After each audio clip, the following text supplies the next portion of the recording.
ہم آگے چلیں گے کیونکہ کافی کتاب ابھی باقی ہے اور وقت ہمارے پاس کم ہے. اقسام النعم، نعمتوں کی قسمیں. قال الامام ابن القیم النعم ثلاث. امام ابن القیم کہتے ہیں کہ نعمتیں تین قسم کی ہیں. نمبر 1، نعمت حاصلۃ یعلم بها العبد. نعمت حاصلۃ، حاصل نعمت، یعلم بها العبد، جسے بندہ جانتا ہے کہ یہ نعمت ہے. نمبر 2، ونعمت منتظرۃ یرجوها، وہ نعمت جس کا بندہ انتظار کرتا ہے، جس کی امید رکھتا ہے کہ ملے گی مجھے. نمبر 3، ونعمت هو فیها لا یشعر بها، اور وہ نعمت جو بندے کے پاس ہوتی ہے مگر اسے اس کا شعور نہیں ہوتا. فَإِذَا أَرَادَ اللَّهُ إِتْمَامَ نِعْمَتِهِ عَلَى عَبْدِهِ عَرَّفَهُ نِعْمَتَهُ الْحَاضِرَةَ، جب ارادہ کرتا ہے اللہ تعالی نعمت تمام کرنے کا، مکمل کرنے کا اپنے بندے پر، عرفہ تو اس کو پہچان کرا دیتا ہے. کس کا؟ نعمتہ الحاضرہ، اس کی موجود نعمت کا، کہ اچھا یہ بھی نعمت ہے میرے پاس. اس کو نعمتیں نظر آنے لگتی ہیں. وَآتَاهُ مِن شُكْرِهِ قَيْدًا يُقَيِّدُهَا بِهِ، اور اسے شکر کی نعمت عطا کرتا ہے جس کے ذریعے وہ اس نعمت کو قید کر لیتا ہے، یعنی نعمت کی حفاظت ہوتی ہے. حَتَّى لَا تُشَرِّدَ، یہاں تک کہ وہ بھاگتی نہیں، یعنی وہ نعمت جاتی نہیں. فَإِنَّهَا تُشَرِّدُ بِالْمَعْصِيَةِ وَتُقَيَّدُ بِالشُّكْرِ، کیونکہ وہ نعمت بھاگ جاتی ہے نافرمانی کے ساتھ اور قید کی جاتی ہے شکر کے ساتھ. وَوَفَّقَهُ لِعَمَلٍ يَسْتَجْلِبُ بِهِ النِّعْمَةَ الْمُنْتَظَرَةَ، اور وہ اسے توفیق دیتا ہے ایسے عمل کی جس کے ذریعے وہ اس نعمت کو حاصل کر لیتا ہے جس کی اسے امید ہوتی ہے. ٹھیک ہے، یعنی ایسے اچھے کام کی توفیق دے دیتا ہے اللہ اس کو جس کے ذریعے وہ نعمت کو، جس کا وہ امیدوار ہوتا ہے، اسے وہ پا لیتا ہے. وَبَصَّرَهُ بِالطُّرُقِ الَّتِي تَسُدُّهَا وَتَقْطَعُ طَرِيقَهَا، اور دکھاتا ہے اس کو کئی راستے، التی وہ جو، تسدُّهَا اس کو بند کر دیتے ہیں، یعنی اس کو پریزرو کر دیتے ہیں. وَتَقْطَعُ طَرِيقَهَا، اور اس کے جانے کے راستے کو کاٹ دیتے ہیں، یعنی وہ نعمت پھر اس شخص کے پاس باقی رہتی ہے. وَوَفَّقَهُ لِاجْتِنَابِهَا، اور اسے توفیق دیتے ہیں اس سے بچنے کی، نعمت کے جانے کے راستوں سے بچ جانے کی توفیق دیتا ہے. وَإِذَا بِهَا قَدْ وَافَتْ إِلَيْهِ عَلَى أَتَمِّ الْوُجُوهِ، تو اس طرح وہ اچانک دیکھتا ہے کہ وہ مل گئی اس کو مکمل طور پر، پوری کی پوری اسے حاصل ہو گئی. وَعَرَّفَهُ النِّعَمَ الَّتِي هُوَ فِيهَا وَلَا يَشْعُرُ بِهَا، اور وہ اسے ان نعمتوں کی بھی پہچان کرا دیتا ہے جو اس کو ملی ہوتی ہیں لیکن وہ ان کا شعور نہیں رکھتا. تو شکر کے ذریعے کیا کیا فائدے ہوتے ہیں؟ نعمت جو موجود ہوتی ہے اس کی حفاظت بھی ہوتی ہے، آنے والی جس کی امید ہوتی ہے اس کے لیے اچھے کام کی ایسی کوششوں کی توفیق دیتا وہ بھی مل جاتی ہے، اور پھر اس نعمت کے جانے کے راستے بھی بند کر دیتا ہے، اور جو نعمت ہوتی ہے اور اس کو شعور نہیں ہوتا وہ شعور بھی اس کو دے دیتا ہے. یعنی ساری نعمتیں مکمل طور پر اس کو مل جاتی ہیں. یہ جو اوپر نعمت کی 3 قسمیں بتائی نا انہوں نے، کہ ایک نعمت جس کو بندہ جانتا ہے، ایک نعمت جس کا وہ انتظار کر رہا ہے، ایک نعمت جس کا اسے شعور ہی نہیں حالانکہ وہ اس کے پاس ہے.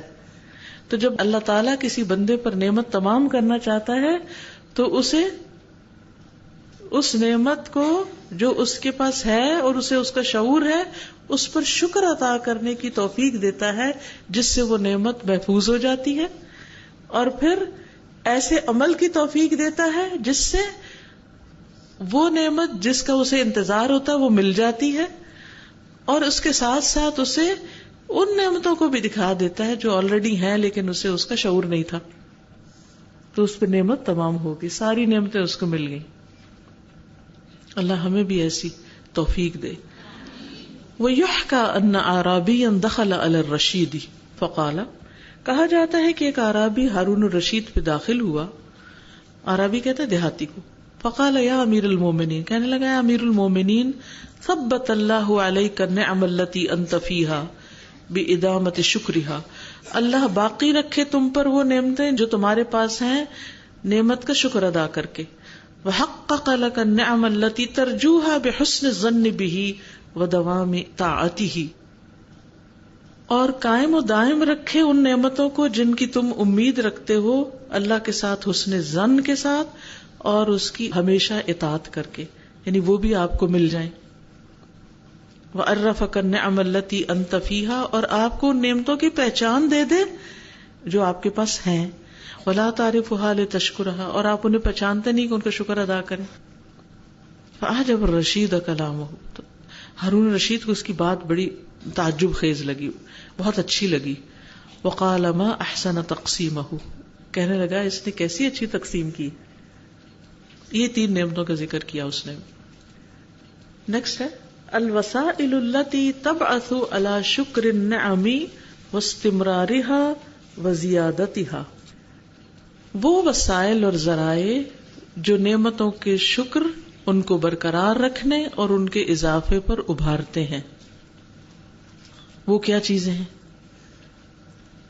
جو شکر بھی ادا کرنے کے قابل بناتی ہیں انسان کو، باقی بھی رکھتی ہیں اور زیادہ کرنے پر ابھارتے ہیں، ان نعمتوں کو بڑھانے پر. اخی المسلم، میرے مسلمان بھائی، ہناک کثیر من الوسائل التي تعین على شکر المنعم واستمرار النعم وزیادتها نذکر منها، یہاں بہت سے ایسے وسائل ہیں، کثیر من الوسائل التي تعین، جو مددگار ہوتے ہیں، على شکر المنعم، منعم کا شکریہ ادا کرنے کے لیے، واستمرار النعم، اور نعمتوں کو باقی رکھنے کے لیے، وزیادتها، اور ان کو بڑھانے کے لیے.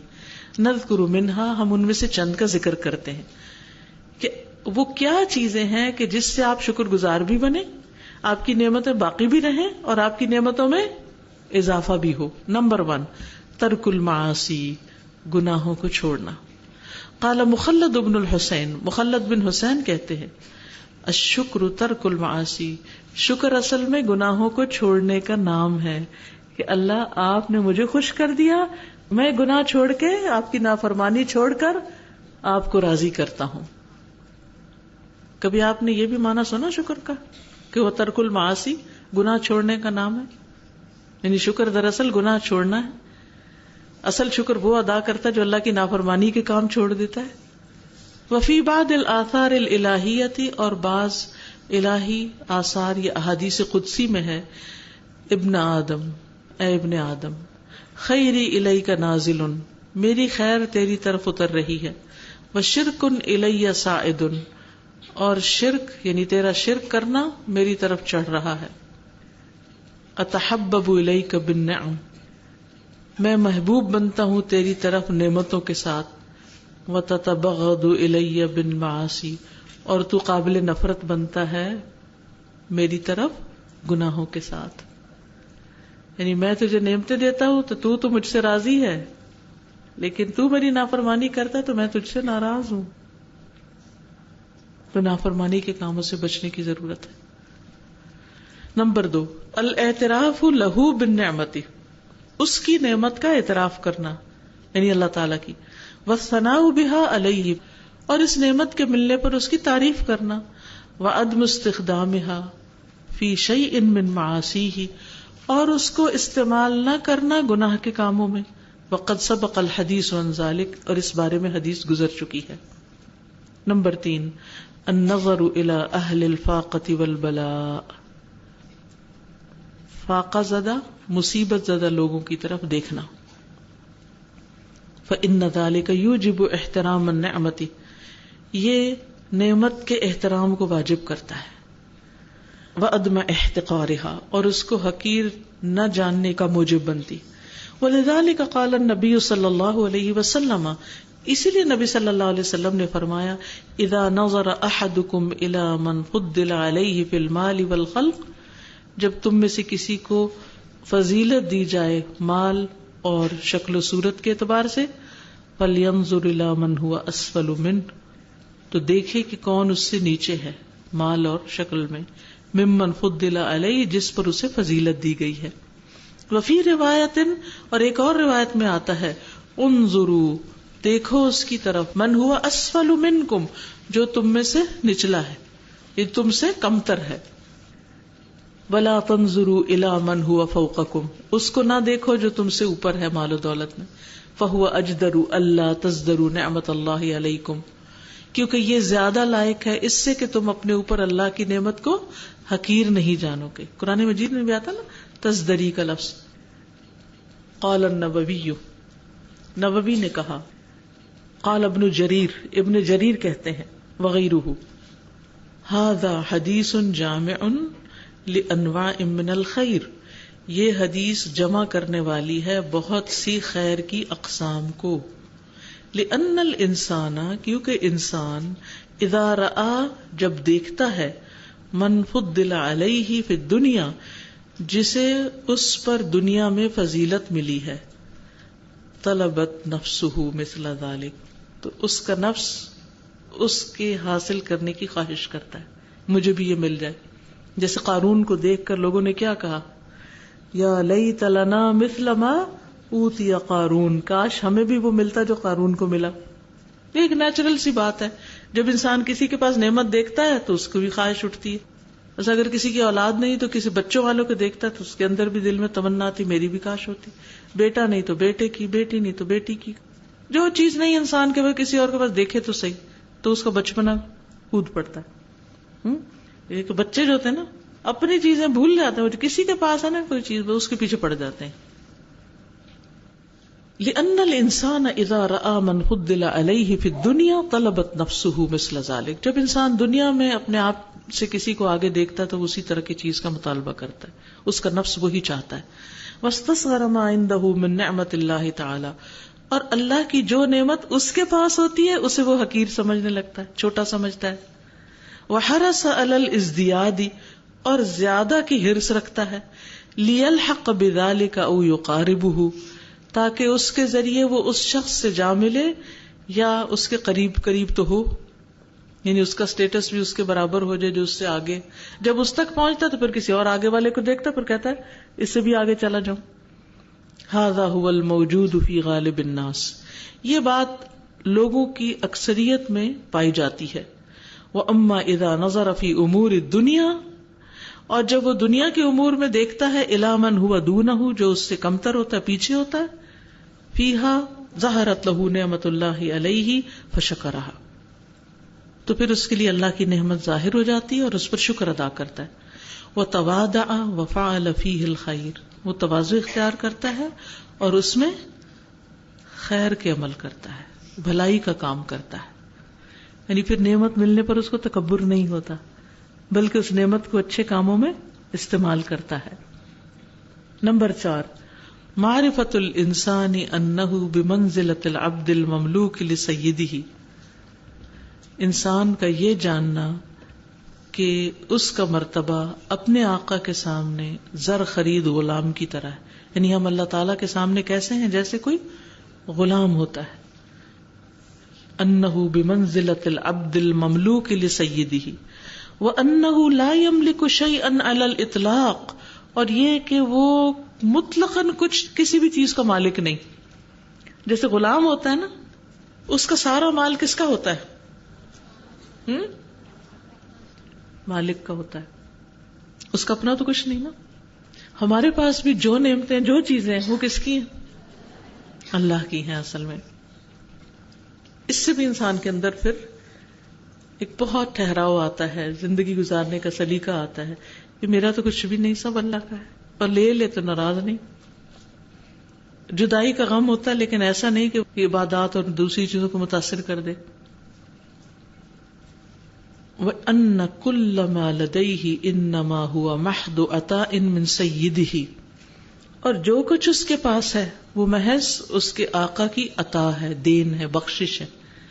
قال الحسن، حسن بصری کہتے ہیں، قال موسیٰ، موسیٰ نے کہا، یا ربی، اے میرے رب، کیف یستطیع آدم ان یؤدی شکر ما صنعت الیہ، کیسے استطاعت رکھتا ہے آدم کہ وہ اس نعمت کا شکر ادا کرے جو تو نے اس کو عطا کی ہے۔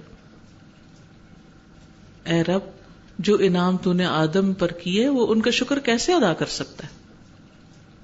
خلقتہ بیدک، آپ نے اس کو اپنے ہاتھ سے پیدا کیا، ونفخت فیہ من روحک، اور اس میں اپنی روح میں سے پھونکا، واسکنتہ جنتک، اور اس کو اپنی جنت میں بسایا، وامرت الملائکۃ فسجدوا لہ، فرشتوں کو حکم دیا کہ وہ اس کے لیے سجدہ کریں۔ فقال یا موسیٰ، تو اللہ تعالیٰ نے فرمایا اے موسیٰ، علم ان ذلک منی، اس نے جان لیا کہ یہ سب کچھ میری طرف سے ہے، فحمدنی علیہ، تو اس نے اس پر میری تعریف کی، فکان ذلک شکر ما صنعت الیہ، تو یہ دراصل شکر تھا ان سارے احسانات کا جو میں نے اس کے ساتھ کیے تھے۔ تو اس سے کیا پتہ چلا؟ آدم علیہ السلام کی مثال سے کیا بات سمجھ آئی؟ کہ آدم علیہ السلام نے اس بات کا اعتراف کیا کہ جو کچھ انہیں ملا ہے وہ سب دراصل اللہ کا ہے، اور اس ملنے پر انہوں نے اللہ کی تعریف کی۔ یہ تعریف کیا ہو گئی؟ شکر کے قائم مقام ہو گئی۔ جب انسان یہ سوچ کے اللہ کی تعریف کرتا ہے کہ میرے پاس جو کچھ ہے میرے رب کا دیا ہوا ہے، اس سے اللہ تعالیٰ راضی ہو جاتا ہے۔ اور اگر انسان اس کے برعکس یہ سوچنے لگے کہ جو کچھ میرے پاس ہے میری کمائی، میرے علم، میری ذہانت کا نتیجہ ہے، تو پھر کیا ہوتا ہے؟ وہ اللہ کا شکر نہیں ادا کرتا، اور اللہ تعالیٰ اس سے راضی نہیں ہوتا۔ جو خود کو کریڈٹ دے، جیسے عام طور پہ ہم کہتے ہیں ہم سیلف میڈ ہیں، ہم نے ہی اپنے آپ کو بنایا، خود ہی بنایا جو کچھ بنایا، کسی نے ہمیں کچھ نہیں دیا۔ وَلِذَلِكَ ثَبَتَ فِي الصَّحِيحَيْنِ، اسی لیے صحیحین میں ایک بات آتی ہے، یہ ثابت ہے، یعنی صحیح حدیث میں آتا ہے، ان النبی صلی اللہ علیہ وسلم قام، کہ نبی صلی اللہ علیہ وسلم قیام کرتے، حتی تفطرت قدماہ، یہاں تک کہ آپ کے پاؤں پھٹ جاتے، یعنی سویل ہو جاتے۔ فقیل لہ، تو آپ سے کہا گیا، اتفعل ھذا، آپ یہ کیوں کرتے ہیں، وقد غفر اللہ لک ما تقدم من ذنبک وما تأخر، حالانکہ اللہ تعالیٰ نے آپ کے اگلے پچھلے سارے گناہ معاف کر دیے۔ فقال علیہ الصلاۃ والسلام، تو نبی صلی اللہ علیہ وسلم فرماتے، افلا اکون عبدا شکورا، کیا میں اللہ کا شکر گزار بندہ نہ بنوں؟ ای ان کل ما فعلہ اللہ تعالی بی من الاصطفاء والہدایۃ والمغفرۃ هو محض عطاء منہ سبحانہ یستحق علیہ الحمد والشکر، فما انا الا عبد لہ سبحانہ، یعنی وہ سب کچھ جو اللہ سبحانہ وتعالی نے میرے ساتھ کیا ہے، چنے جانے سے لے کر ہدایت اور بخشش، وہ محض اسی کی سبحانہ وتعالی کی عطا ہے، جس پر وہ مستحق ہے حمد اور شکر کا۔ فما انا الا عبد لہ سبحانہ، میں تو بس اس کا ایک بندہ ہی ہوں، باقی سب کچھ تو اللہ کا عطا کردہ ہے۔ یہ بات نبی صلی اللہ علیہ وسلم کو خود تو سمجھ تھی، لیکن افسوس کہ ان کی امت کے بعض لوگوں کو یہ بات سمجھ نہیں آتی، اور وہ سمجھتے ہیں کہ جو رسول اللہ صلی اللہ علیہ وسلم کے پاس ہے شاید وہ ان کا اپنا ذاتی ہے، اور اس میں سے اپنی مرضی کے ساتھ جس کو جو چاہیں عطا کریں۔ حالانکہ وہ کیا سمجھتے تھے کہ میرے پاس جو کچھ ہے وہ سب کچھ اللہ کا دیا ہوا ہے، تو میں کیوں نہ اس کا شکر ادا کروں۔ یہاں پر دو لفظ استعمال ہوئے ہیں ملتے جلتے، یستحق علیہ الحمد والشکر، حمد اور شکر کیا فرق ہے دونوں میں؟ حمد کا معنی کیا ہوتا ہے؟ تعریف، یہ زبان سے ہوتی ہے، ٹھیک ہے، حمد کس سے ہوتی ہے؟ زبان سے، اور شکر انعام اور نعمت کے مقابلے میں ہوتا ہے زبان سے بھی، دل سے بھی، جوارح سے بھی۔ زبان سے اور دل سے انسان احسان مانتا ہے اور پھر جوابی کوئی عمل بھی کرتا ہے، ٹھیک ہے۔ نمبر 5، الانتفاع بالنعم وعدم کنزها، نعمتوں سے فائدہ اٹھانا اور ان کو ذخیرہ نہ کرنا، کنز نہ بنانا۔ فعن عمرو بن شعیب عن ابیہ عن جدہ، عمرو بن شعیب اپنے باپ اور وہ اپنے باپ سے یعنی یہ اپنے دادا سے روایت کرتے ہیں، ان نبی صلی اللہ علیہ وسلم قال کہ نبی صلی اللہ علیہ وسلم نے فرمایا کلوا واشربوا وتصدقوا من غیر مخیلۃ ولا سرف، کھاؤ اور پیو اور صدقہ کرو، من غیر مخیلۃ بغیر کسی تکبر کے، ولا سرف اور نہ اسراف کے، فضول خرچی کے، فإن اللہ یحب ان یرا اثر نعمتہ علی عبدہ، کیونکہ اللہ تعالیٰ اپنے بندے پر اپنی نعمت کے اثرات دیکھنا چاہتا ہے. یہ بھی شکر ادا کرنے میں سے کہ جو نعمت اللہ نے آپ کو دی اس کو اچھے طریقے سے استعمال بھی کریں، صرف رکھ نہ دیں. کچھ لوگوں کا حال کیا ہوتا ہے، ہر چیز سینت کے رکھے رکھتے ہیں، پھر وہ آؤٹ ڈیٹڈ ہو جاتے ہیں، ایکسپائری ہو جاتی ہے ان کی، آؤٹ آف فیشن ہو جاتے ہیں، پھر اٹھا کے نکال دیتے ہیں جب کسی کے کام کے نہیں رہتے. تو نعمت کو استعمال کرنا، صحیح جگہ استعمال کرنا، صحیح طریقے پہ استعمال کرنا، یہ بھی شکر ادا کرنے میں سے. نمبر 6 الصدقۃ والبذل والعطاء، اور شکر ادا کرنے کا طریقہ کیا ہے؟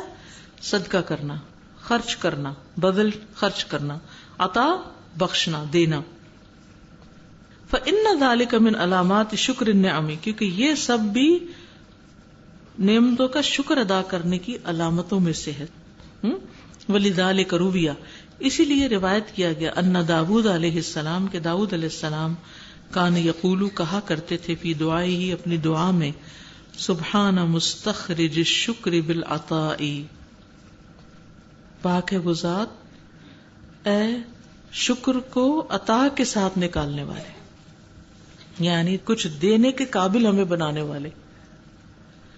ودعی عثمان بن عفان رضی اللہ عنہ الی قوم علی ریبۃ، سیدنا عثمان بن عفان کو ایسے لوگوں کی طرف بلایا گیا جو کسی گناہ کا شکار تھے. فانطلق لیأخذهم فتفرقوا قبل ان یبلغهم، تو وہ چلے ان کی طرف کہ انہیں پکڑے، تو اس سے پہلے کہ وہ پہنچتے وہ سب وہاں سے بھاگ گئے، چلے گئے. فاعتق رقبۃ شکرا، تو انہوں نے آزاد کیا ایک غلام شکر کے طور پر، للہ اللہ کے لیے. اللہ یکون جرا علی یدیہ خزی مسلم، کہ شکر ہے کہ ان کے ہاتھوں کسی مسلمان کی رسوائی نہیں ہوئی. اللہ اکبر. سمجھ آیا قصہ؟ کیا سمجھ آیا؟ حضرت عثمان خلیفہ تھے نا، کسی نے شکایت کی کہ کچھ لوگ مثلا مل کے شراب پی رہے ہیں، فار ایگزامپل کوئی غلط کام کر رہے ہیں. اب خلیفہ کا کام کیا تھا کہ جا کے دیکھتا بھی کیا ہو رہا ہے اور اس پر ان کو پکڑتا. اب ہوا یہ کہ بائی دا ٹائم حضرت عثمان اس سرٹن پوائنٹ پہ پہنچے تو لوگ پہلے ہی بھاگ چکے تھے، وہاں سے جا چکے تھے، وہاں نہیں تھے. تو انہوں نے ایک غلام آزاد کیا شکرانے کے طور پر کہ اللہ کا شکر ہے کہ میرے ہاتھ سے کسی مسلمان کی بے عزتی نہیں ہوئی، میرے ہاتھ سے اس کو مار نہیں پڑی یا سامنے نہیں آیا لوگوں کے، انہوں نے گناہ کیا، ان کا گناہ چھپ گیا، میں نے ان کے گناہ کو عام نہیں کیا. اب دیکھیے بعض اوقات لوگ آپ کے پاس آ کے اپنا کوئی مسئلہ بتاتے ہیں، آپ کو کنفائڈ کرتے ہیں، اور جو کچھ لوگوں کی عادت ہوتی ہے وہ مسئلہ سنتے ہیں اور لوگوں کو بتا دیتے ہیں جا کے، اس طرح کہ ان کا نام بھی لے لیتے ہیں اور ان کی بری شہرت کر دیتے ہیں. تو یہ ان کو ذلیل کرنا ہوتا ہے. اب حضرت عثمان نے یہ نہیں کیا کہ اچھا جو شکایت لے کر آیا تو اس سے پوچھا تو مجھے ان کا نام بتاؤ، ان کا رنگ بتاؤ، اور اس کی تحقیق میں اس طرح پڑ گئے کہ وہ ان کو رسوا کرے. تو اس سے یہ پتہ چلتا ہے کہ انسان اگر کسی گناہ سے بچ جاتا ہے تو اس پر بھی اس کو شکر ادا کرنا چاہیے. اللہ تیرا شکر تو نے مجھے بچا لیا، میں اس مسئلے میں نہ پڑی، تو نے مجھے اس سے الگ رکھا. مثلا یہ ابھی ایک بہن جھگڑے کی بات کر رہی تھی نا، کہ وہ کہتے ہیں کہ میاں بیوی کے درمیان جھگڑا ہے تو سسرال والے بھی دین میں نہیں اور عورت کی زبان بھی ٹھیک نہیں، اور یہ وہ ان سے چاہتے ہیں کہ یہ ان کا کوئی فیصلہ کریں. ٹھیک ہے انسان کسی کے درمیان صلح کروا سکتا ہے، کرا دے، لیکن بعض چیزیں ایسی ہوتی ہیں کہ جو انسان کے بس میں نہیں ہوتی. خاص طور پر ایک عورت کے لیے یہ بہت مشکل ہوتا ہے کہ کسی مرد کو یہ سمجھائے کہ تم اپنی بیوی سے اچھا سلوک کرو، اور بیوی کو یہ سمجھائے کہ تم اپنے میاں کے ساتھ اچھا سلوک کرو. لوگ کم ہی مانتے ہیں، کیونکہ آپ کے ہاتھ میں کوئی طاقت ہی نہیں کہ آپ انہیں منوا سکیں.